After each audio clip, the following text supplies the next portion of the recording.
Friend, एक नए video में आप सभी का स्वागत है। और इस क्लास में हम जो अपना 10वां चैप्टर है उसका नेक्स्ट जो टॉपिक है वो पढ़ेंगे, जिसका नाम है जैव नियंत्रण कारक के रूप में सूक्ष्म जीव। तो ये जो कंट्रोलिंग एजेंट है या जो जे बायो कंट्रोलिंग एजेंट है उसके रूप में अपन सूक्ष्म जीवों का इस्तेमाल कर किस तरह से करें और इसके क्या फ़ायदे हैं, तो ये इसकी आवश्यकता क्यों पड़ती है। तो देखिए, मानव द्वारा पादप रोग, बहुत सारे पादप रोग या फसल रोग हो जाते हैं, चाहे वो फल वाले पौधे हों चाहे फसली पौधे हों, उसमें बहुत सारे रोग लगते हैं। या जो पीड़क होते हैं, जो पीड़क का मतलब होते हैं हानिकारक, जो कीट है। पीड़क का मतलब क्या है? हानिकारक जो कीट या लट है। तो बहुत सारे रोग है जो वायरस के द्वारा या जीवाणुओं के द्वारा होती है, या बहुत सारे कीट होते हैं जो पौधे की पत्तियों को या फलों को खा जाते हैं, नुकसान पहुंचाते हैं। तो जब ऐसा रोग लगता है तो किसान क्या करता है, रासायनिक जो दवाइयाँ होती है या जो उर्वरक होते हैं या पदार्थ होते हैं उनका इस्तेमाल करता है। तो उसके कई हानिकारक प्रभाव होते हैं। तो मानव द्वारा पादप रोगों यानी जो पीड़क होते हैं, रोग और पीड़क, इनके नियंत्रण के लिए अनेक प्रकार के रासायनिक पदार्थों का उपयोग हो रहा है। ये रसायन बहुत ही विषैले और हानिकारक होते हैं। अतः ये रसायन मानव व अन्य जीव जंतुओं, जो साग सब्जियां होती है, जो फल होते हैं या जो फसली पादप है, उस पर हानिकारक प्रभाव डालते हैं। तो ये जहरीले होते हैं, विषैले होते हैं और सभी जीव जंतुओं को, पौधों को भी ये नुकसान पहुंचाते हैं। रासायनिक पदार्थों के अत्यधिक प्रयोग से पर्यावरण प्रदूषण भी होता है, जैसे मृदा प्रदूषण है, या पानी में घुलकर जाने पर वो पानी जल प्रदूषण करेंगे, या वायु प्रदूषण। तो कहीं ना कहीं रासायनिक पदार्थों का जब उपयोग करेंगे तो वो प्रदूषण का कारण भी बनते हैं। तो अतः पादप रोग और जो ये पीड़क होते हैं, हानिकारक कीट, इनके नियंत्रण के लिए जैव वैज्ञानिक विधि का उपयोग ही सर्वश्रेष्ठ है, या उसी को हम जैव नियंत्रण कहते हैं। तो कहने का मतलब है, ये जो पीड़क कीट वगैरह है या रोग जो कारक है, उनको कंट्रोल करने के लिए हम किसी जीव का ही इस्तेमाल करें या किसी अन्य सूक्ष्म जीव का इस्तेमाल करें, हमें रासायनिक पदार्थों के इस्तेमाल की ज़रूरत ही नहीं पड़े।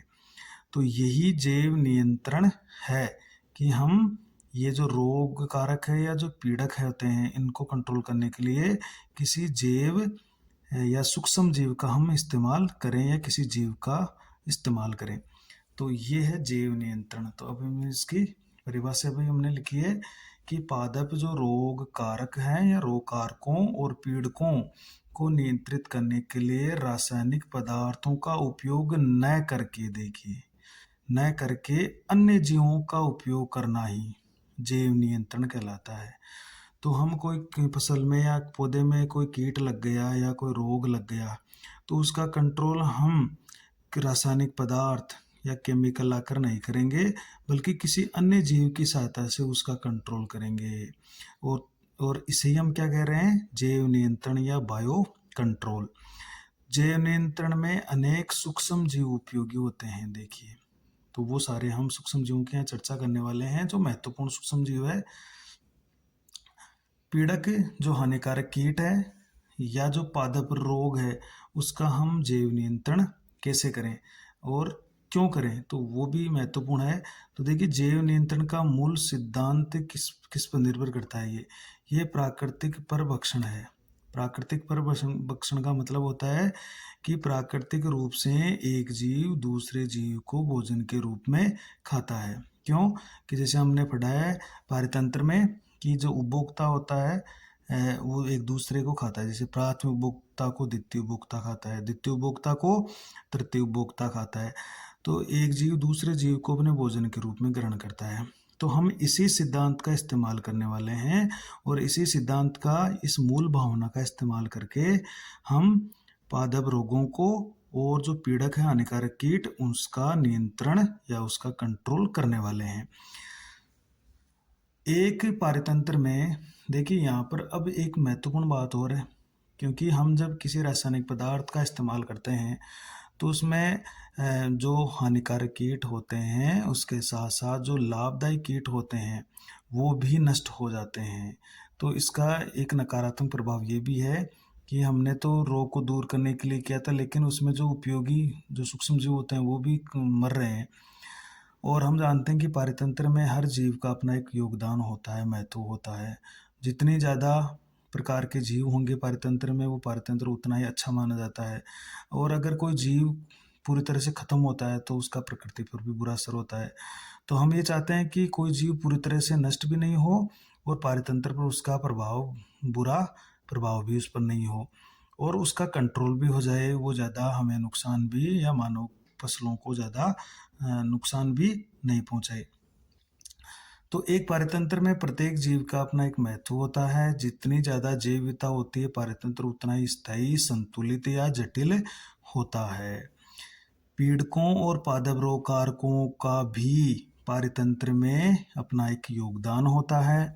अतः इनको रासायनिक पदार्थों से मारना या उन्मूलन करना उपयुक्त नहीं है, क्योंकि अगर ये इतने हानिकारक होते प्रकृति के लिए तो ये प्रकृति इनको बनाती क्यों। तो इसलिए इनको पूरी तरह से मारना या ख़त्म करना हमारे लिए उपयुक्त नहीं है या अर्थपूर्ण नहीं है, क्योंकि क्योंकि इनका योगदान प्रकृति में ज़रूर होता है। चाहे वो मानव के लिए जो मानव द्वारा उत्पादित फसलें हैं उनको ये नष्ट करते हैं, लेकिन इनका प्रकृति में ज़रूर इनका एक महत्वपूर्ण योगदान होता है। तो उस योगदान को देखते हुए हमें इनका उन्मूलन नहीं करना है बल्कि इनको नियंत्रित करना है, लेकिन इनका नियंत्रण करना आवश्यक है। अतः ऐसे लाभप्रद परभक्षी जीव, देखिए तो कैसे नियंत्रित करें। ऐसे परभक्षी जीव या परभक्षी कीट होते हैं जो इन पीड़कों से अपना भोजन प्राप्त करते हैं, तो इनको नियंत्रित रखते हैं। तो अगर कोई लट या कीट लगा हुआ है और वहाँ पर कोई पक्षी है तो पक्षी उन कीटों को खाता रहेगा, तो वैसे ही वो कंट्रोल हो जाएगा। तो हम किसी परभक्षी जीव या किसी दूसरे परभक्षी कीट के द्वारा इनको हम कंट्रोल कर सकते हैं।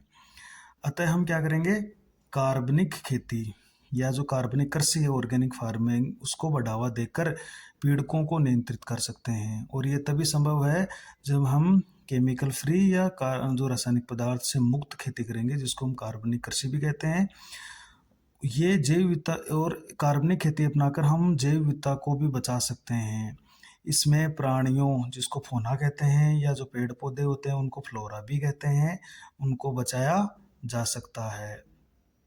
तो क्यों कार्बनिक खेती से पारितंत्र को भी फायदा होता है और मनुष्य को भी फायदा होता है, क्योंकि पारितंत्र में जीव विलुप्त नहीं होता है कार्बनिक खेती से, और मनुष्य के लिए जो हानिकारक कीट या रोग कारक है उसका भी कंट्रोल हो जाता है।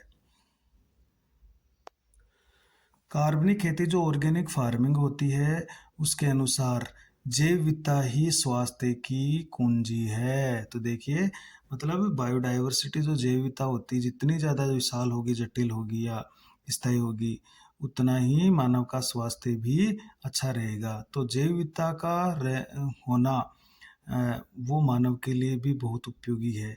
तो कार्बनिक खेती से हम जैव विविधता का संरक्षण कर सकते हैं, उसको बचा सकते हैं। अतः कार्बनिक खेती से पीड़कों के उन्मूलन की बजाय, देखो उन्मूलन नहीं कर रहे हैं, उनको पूरी तरह से हम खत्म नहीं कर रहे हैं, बल्कि उन्मूलन के बजाय इनका प्राकृतिक रूप से नियंत्रण के लिए एक तंत्र का निर्माण किया जाता है। और वो कैसे, इन कीटों को कोई ना कोई दूसरा जीव, कोई पक्षी, कोई दूसरा परभक्षी कीट ही इनको खा जाएगा और इनका कंट्रोल कर लेगा।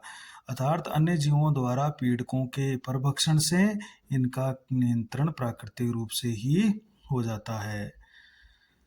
अब कुछ जो हमारे लिए महत्वपूर्ण लाभदायक जो कीट है या जो सूक्ष्म जीव होते हैं वो कौन कौन से हैं, तो उनकी हम चर्चा करने वाले हैं। तो यहाँ पर महत्वपूर्ण उन जीवों के उदाहरण पढ़ते हैं जो जैव नियंत्रण में इस्तेमाल किए जाते हैं। जैसे एक है लेडी बर्ड बीटल। तो देखिए ये एक लाल और इस पर काले रंग के धब्बे हैं और ये रेड कलर का इसके ऊपर ये इसका बाह्य कंकाल होता है। एक बहुत ही सुंदर कीट है, इसको हम लेडी बर्ड बीटल कहते हैं। ये बहुत ही लाभदायक और उपयोगी कीट है। तो ये हमें पत्तों पर या फसल में देखने को मिल जाता है। तो इसके शरीर पर लाल या काले निशान या धारियाँ या जो धब्बे पाए जाते हैं काले रंग के, वो पाए जाते हैं। ये एफिड जो कीट होते हैं उनके नियंत्रण में लाभदायक होते हैं। अब जो ये एफिड कीट होते हैं ये हानिकारक होते हैं, पेड़ों की पत्तियों को या फसल की पत्तियों को खा जाते हैं। तो जहाँ पर लेडी बर्ड बीटल होता है, ये लेडी बर्ड बीटल इन एफिड कीटों को खा जाएगा, इसलिए ये एफिड कीट वहाँ पर पनपेंगे ही नहीं। तो अगर लेडी बर्ड बीटल वहाँ पर मौजूद है तो ये जैव नियंत्रण कारक के रूप में काम में आता है। इसी तरह से ड्रैगन फ्लाई देखिए, ये ड्रैगन फ्लाई का चित्र है। तो ये जहाँ पर ये ड्रैगन फ्लाई जो तालाब के या किसी जलीय क्षेत्र के आसपास मंडराती रहती है, तो ये मच्छरों के लार्वा को खा जाती है। तो देखिए मच्छरों के लार्वा को ये खा जाती है, तो हमें मलेरिया से या मच्छरों से छुटकारा दिलाने में ये अत्यंत लाभप्रद है। तो बहुत ही महत्वपूर्ण ये ड्रैगन फ्लाई और लेडी बर्ड बीटल, जो कि दोनों ही रोगों को या जो कीटों को जैविक तरीके से नियंत्रित करने में महत्वपूर्ण भूमिका निभाते हैं।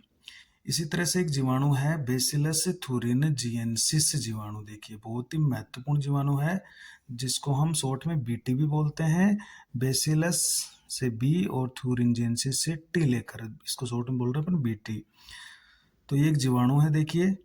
तो इसका उपयोग हम बटरफ्लाई जो कैटरपिलर होता है उसका लार्वा, उसके नियंत्रण में इसको किया जाता है। देखिए तो इस जीवाणु में कीटनाशक प्रोटीन, देखिए ये जो जीवाणु है इसमें एक प्रमुख विशेषता होती है कि इसमें कीटनाशक प्रोटीन बनाने वाले जीन होते हैं। ये सुगंधित थैली के रूप में कीटनाशक शुष्क बीजाणु बनाता है। तो एक थैली के रूप में इकट्ठा करके कीटनाशक शुष्क बीजाणु बनाता है। इन बीजाणुओं को पानी में घोलकर बनाए गए मिश्रण को यदि पादपों जैसे कि सरसों समूह ब्रेसिका, जो सरसों के पौधे होते हैं वहां पर, या जो फल वृक्ष होते हैं फल वाले वृक्ष, उनकी पत्तियों पर जो कैटरपिलर लार्वा होता है वो उसको खाई जाती है। यानी इसके ये जो सुगंधित थैली के रूप में कीटनाशक शुष्क बीजाणु बनाता है, इन बीजाणुओं को पानी में घोलकर उन पौधों पर छिड़क दें जिन पौधों को ये कैटरपिलर खाता है। जैसे सरसों समूह या जो फल वृक्ष होती है जिनकी पत्तियां कैटरपिलर या लार्वा द्वारा खाई जाती है, उस पर हम इसको छिड़क देते हैं। अब जैसे कैटरपिलर जैसे ही पादप को खाता है, कीटनाशक जो प्रोटीन होती है उसके कारण कैटरपिलर लार्वा की मृत्यु हो जाती है। अब जैसे ही कीट इसकी पत्तियों को खाएगा, ये कीटनाशक प्रोटीन है उसके आंत में जाएगी, इस आंत को फाड़ डालेगी और ये इस कीट की मृत्यु हो जाएगी। और वर्तमान में हम देखिए इसके इसी गुण का उपयोग हम कर रहे हैं। तो वर्तमान में आनुवांशिक अभियांत्रिकी जो जेनेटिक इंजीनियरिंग है, इसका हमारा एक पूरा चैप्टर है। वो जेनेटिक इंजीनियरिंग में मैंने पूरी तरह पढ़ा है। इससे जो विकसित विधियां हैं, जो मेथड है, उस मेथड की सहायता से हम बेसिलस थुरिनजिएंसिस जीवाणु से जो कीटनाशक प्रोटीन या जो टॉक्सिन प्रोटीन है, उस बनाने वाली जीन को निकाल कर उसका स्थानांतरण पादपों में किया गया है। जैसे बीटी कपास है, तो हमने क्या किया है, इस बीटी जीवाणु से वो जीन निकाल ली और इस कपास में हमने डाल दी वो जीन जो कीटनाशक प्रोटीन बनाती है। तो उस कपास को हमने कह दिया बीटी कपास। इसी तरह से जैसे एक बीटी बैंगन भी आ रहा है, बीटी बैंगन, वो जीन हमने इसमें भी डाल दिए। ये पादप पीड़क के आक्रमण के प्रति प्रतिरोधी होते हैं। तो ये जो बीटी कपास या बीटी बैंगन है, इस पर जैसे ये कीट आएगा, इसके पत्तियों को खाएगा, ये खाकर नष्ट हो जाएगा। तो ये कीट है, ये जो पादप है, ये इस कीट के प्रति बिल्कुल सुरक्षित है, इसमें ये रोग नहीं फैला सकता। तो ये एक बेसिलस थुरिनजिएंसिस जो जीवाणु है, जो एक महत्वपूर्ण जीवाणु है जिसका इस्तेमाल हम जैव नियंत्रण में करते हैं। इसी तरह से एक बहुत ही महत्वपूर्ण कवक है जिसका नाम है ट्राइकोडर्मा कवक। तो देखिए इस कवक का उपयोग अनेक पादप रोगों के उपचार में किया जाता है। ये जो ट्राइकोडर्मा कवक है, ये एक मुक्त जीवी कवक है। देखो, फ्री लिविंग एक फंगस है, मुक्त जीवी कवक है जो जड़ों में प्राकृतिक रूप से पाया जाता है। ये पादपों की जड़ों में जो रोग उत्पन्न होते हैं, रोग उत्पन्न करने वाले जो अन्य कवक है या जो अन्य रोग कारक है, उनको ये नियंत्रित करता है। तो यदि हम थोड़ा सा ट्राइकोडर्मा का कवक को जो पौधों की जड़ों में डाल दें, तो जड़ों में रहने वाले अन्य रोग कारक जो कवक है या जो अन्य रोग कारक है वो नष्ट हो जाते हैं, क्योंकि ये इसको कंट्रोल कर लेता है, इसको उनको नष्ट कर देता है। तो बहुत ही महत्वपूर्ण कवक है ट्राइकोडर्मा। तो जैव नियंत्रण के रूप में एक प्रश्न आ गया, मान लीजिए कि उपयोगी कवक का एक उदाहरण दीजिए, तो आपको क्या लिखना है? ट्राइकोडर्मा। तो ये जैसे पौधों में कई तरह की जड़ों के गलने वाले रोग होते हैं, जिसमें उसकी छाल वो गलने लगती है, या पौधों के अंदर जड़ों के अंदर धब्बे बनकर कई रोगाणु उसके अंदर चले जाते हैं, गांठें बन जाती है। तो ये सब का कंट्रोल ये ट्राइकोडर्मा कर सकता है। तो बहुत ही महत्वपूर्ण और लाभदायी कवक है ट्राइकोडर्मा। इसी तरह से एक वायरस है बैक्यूलो वायरस। देखिए, तो बैक्यूलो वायरस, ये बैक्यूलो वायरस होते हैं, ये छड़ी की तरह होते हैं, रोड की तरह। देखिए, ये छड़ी की तरह होते हैं, इसलिए इनको हम क्या बोल रहे हैं? छड़ी की तरह। तो छड़ी को अपन, या रोड की तरह, तो उसको बोलते हैं अपन बैक्यूलो। तो ये छड़ी के आकार के वायरस होते हैं, क्योंकि हमने बैसिलस बैक्टीरिया पढ़ा है। तो ये जो वायरस होते हैं ये भी छड़ी के आकार के होते हैं, इस तरह से। ये वायरस होते हैं जिनका उपयोग हम जैव नियंत्रण कारकों के रूप में करते हैं। तो यहाँ पर ये प्रश्न आ सकता है कि ऐसे वायरस का नाम बताइए जिनका उपयोग जैव नियंत्रण में करेंगे, कारक के रूप में करेंगे। तो वो है बैक्यूलो वायरस। ये ऐसे रोगजनक होते हैं जो कीटों, देखिए, और जो संधिपाद होते हैं, जो आर्थ्रोपोडास के जो अन्य सदस्य होते हैं उस पर हमला करते हैं। देखिए, तो उन पर हमला करके ये उनको नष्ट कर देते हैं। तो कीट या जो संधिपाद होते हैं आर्थ्रोपोडा के सदस्य, उस पर हमला करके उसको नष्ट कर देते हैं। उन कीटों को या लट्टों को ये खत्म कर देंगे। अधिकांश बैक्यूलोवायरस जो जैव वैज्ञानिक नियंत्रण कारकों की तरह उपयोग में आते हैं। ये एक महत्वपूर्ण बात है कि जो अधिकांश बैक्यूलोवायरस है जो कि जैव वैज्ञानिक नियंत्रण कारकों, एजेंट की तरह काम आ रहे हैं, वे न्यूक्लियो पॉलीहेड्रोवायरस वंश जीनस के सदस्य हैं। याद रखिएगा, इसका वंश कौन सा था पहले? अब तो खैर इसका नाम चेंज हो गया है।